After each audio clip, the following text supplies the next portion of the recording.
During a repeat field expedition into the taiga wilderness of the Chugaevsky district, members of the search association located the crash site of a Soviet DB-3A bomber.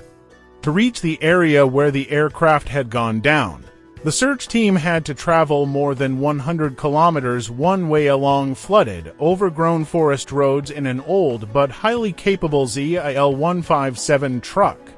The investigation revealed that the bomber had disappeared sometime before 1943, as the Soviet Air Force insignia on its wings still featured the black outline used during the early years of the war. During the flight, the aircraft struck the forest-covered slope of a mountain at an altitude of 934 meters, while the summit itself rises to 1,191 meters. The bomber crashed into the hillside in an almost vertical dive deep in the taiga. The impact was so powerful that the M87 aircraft engines were torn to pieces. Steel wing spars, which are usually found intact, had shattered into fragments no longer than half a meter each. Even the heavy steel landing gear struts had burst apart as if they had been made of plastic. At the point where the nose of the aircraft struck the ground, literally beneath the roots of trees that had grown there over many decades, the team discovered heavily burned and fragmented remains of a pilot, his TT pistol, the bomber's control yoke, cockpit instruments, parachute buckles, and a 1930 model Rudoltovsky signal pistol. Further up the slope, the searchers found the frame of a parachute pack.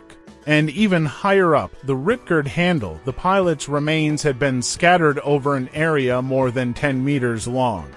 According to the limited information available, on June 12, 1941, the aircraft bearing factory serial number 2004, assigned to the 14th Long-Range Bomber Aviation Regiment of the 1st Separate Red Banner Army, was carrying out a routine route flight from the Vozdvizhenka airfield. At the epicenter of the crash, the expedition recovered the remains of one crew member, fragments of parachute equipment, personal belongings of the crew, and parts of Ishka's machine gun.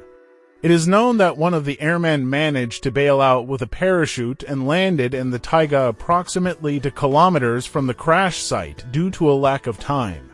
The remains of the other crew members have not yet been found. The search for them will continue during future expeditions.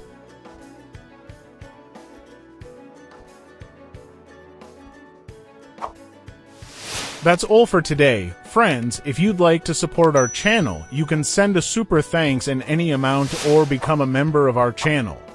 Wishing you all the best, and thanks for watching.